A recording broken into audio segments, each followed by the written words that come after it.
Blackburn, vous vous dites consterné par la restriction du gouvernement fédéral des critères d'accès à ces travailleurs. Pourquoi? D'abord, c'est l'improvisation dans laquelle on se retrouve malheureusement avec les décisions du gouvernement qui viennent, à quelques jours d'avis, chambouler la réalité des entrepreneurs au Québec. Et cette décision qui va entrer en vigueur la semaine prochaine, donc dans 7 jours, va avoir des conséquences potentielles pour 40 000 travailleurs.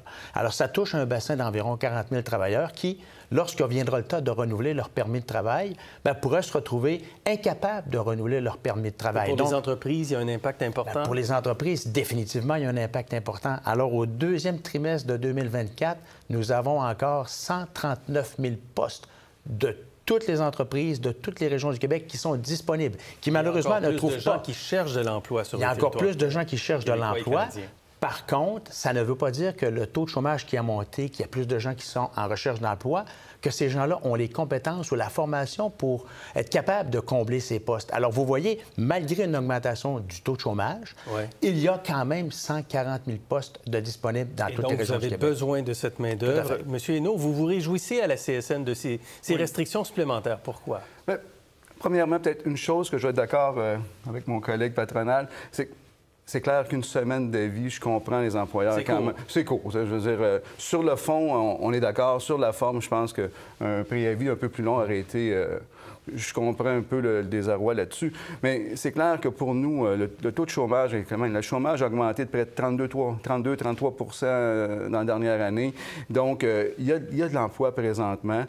Pour nous, je pense que c'est un premier pas. Mais en même temps, on est quand même un peu déçus qu'on a encore les permis fermés. Donc, ça fait longtemps qu'on réclame la fin de ces fameux permis fermés-là pour les travailleurs étrangers. Alors, les permis fermés, c'est des travailleurs étrangers qui se retrouvent à un endroit puis qui ne peuvent pas aller travailler ailleurs. Ils ne peuvent pas aller travailler. Donc, ces personnes-là arrivent là et ils sont pris avec cet employeur-là toujours. Ils ne peuvent pas changer. Puis avec l'augmentation présentement des lock-outs, depuis décembre, il y a beaucoup d'augmentation des lock-outs du côté des employeurs.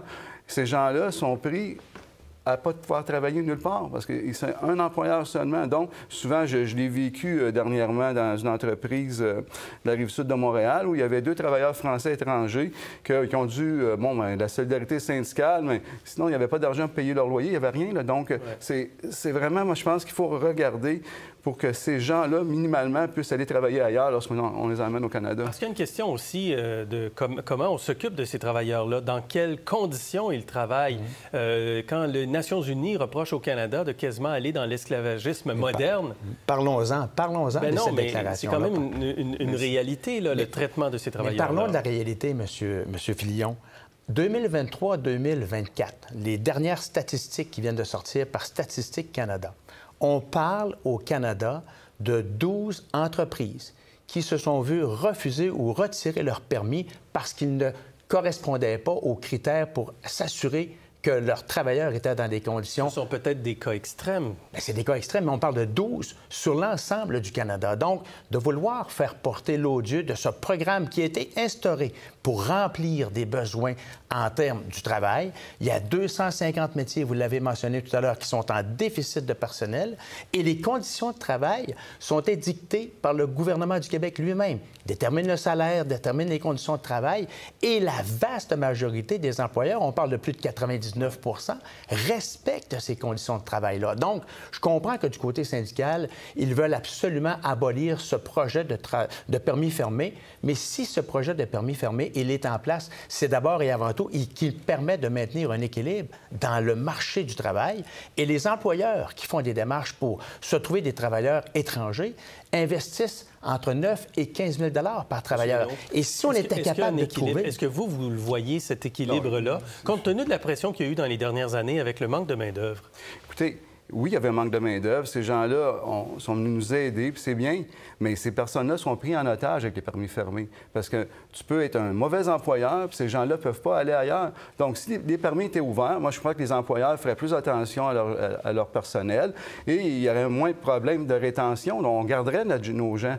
Puis présentement, écoutez, je pourrais en sortir des noms. J'ai vu plein de conflits où les gens sont pris en otage parce qu'ils sont déchirés. Je fais quoi, là? J'ai pas d'emploi, je peux pas rien faire.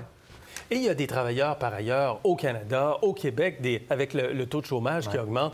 Pourquoi les entreprises garderaient un accès aussi large à ces travailleurs étrangers temporaires, alors qu'il y a de plus en plus de Canadiens qui sont au chômage? Bien, les faits parlent d'eux-mêmes, M. Fillon. On parle de 140 000 postes encore de disponibles au Québec, malheureusement, où il n'y a pas de personne pour prendre ces emplois-là. Si les employeurs étaient capables de trouver des travailleurs québécois, bien évidemment, ils choisiraient des travailleurs québécois. Mais dans le contexte de pression sur le marché du travail, dans le contexte de rareté de main-d'œuvre, ces employeurs n'ont d'autre choix que de se retourner du côté de l'immigration et des travailleurs étrangers temporaires. Il faut rappeler encore une fois une donnée qui, malheureusement, qui est une réalité. Un employeur sur deux refuse des nouveaux contrats parce qu'ils n'ont pas la main-d'œuvre nécessaire, et près d'un employeur sur deux reporte ou cancelle ou annule des projets d'investissement parce que malheureusement, il manque du monde dans son ouvrage, dans son usine. Quand M. Legault dit qu'il faut réduire le nombre de travailleurs étrangers, le nombre d'immigrants temporaires, on inclut les étudiants, tout ça, mais on inclut également les travailleurs étrangers, puis une meilleure dispersion au Canada des demandeurs d'asile. Êtes-vous d'accord avec ça, M. Hainaut? Bien, oui, mais ce qu'il faut travailler, moi, je pense, c'est vraiment que ces personnes-là puissent être intégrées à la société québécoise, canadienne. Mais est-ce qu'il faut baisser le nombre? Bien, baisser le nombre. Présentement, oui, compte tenu du chômage qu'il y a présentement. Tu sais, on parle présentement, il y avait plein d'étudiantes, d'étudiants qui étaient en chômage cette année. Il ne faut pas se trouver d'emploi d'été. Il y a un problème, là. Donc, il y a de quoi, là. Je veux dire, je veux pas... Il y a 1 an, on était en commission parlementaire de part et d'autre sur le travail des enfants. On nous disait... Mais un peu le CPQ, mais le FCI disait, si on rouvre ça, puis les enfants en bas de 14 ans ne peuvent pas travailler, des entreprises qui vont fermer. C'est pas vrai. Il y a du monde, il y a des étudiants, des étudiantes qui ne travaillaient pas cet été. Donc, c'est un faux débat. Ce qu'il faut, il faut attirer notre monde. Il faut être capable de donner des bonnes conditions de travail, pas seulement du salaire, là, des horaires, être attractif, des bonnes assurances. Puis on va en avoir du monde, mais il faut garder notre monde. Présentement, c'est un problème de roulement de personnel qu'on a beaucoup. Il faut être capable de garder notre monde dans les établissements. Est-ce qu'il faut baisser, comme dit M. Legault, le nombre d'immigrants temporaires au Québec? Il faut baisser le nombre de demandeurs d'asile au Québec. Et là, nous sommes d'accord avec le premier ministre. Parce que malheureusement... Les travailleurs temporaires? Sur les travailleurs, non, parce qu'ils répondent à des besoins du marché du travail. Alors, le choix que les employeurs ont, c'est de se tourner vers l'immigration, les travailleurs étrangers temporaires, pour venir les aider à réaliser du travail, à produire des biens ou à donner des services.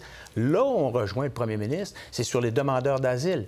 C'est un peu bizarre que près de 50 des demandeurs d'asile au Canada sont au Québec, alors qu'on représente 22 de la population. Alors, il ne faut pas toucher aux travailleurs parce que ceux-ci, malheureusement, pour la croissance économique, ne sont pas en mesure de pouvoir générer cette prospérité, cette croissance qui est importante pour les entreprises au Québec. Merci pour cette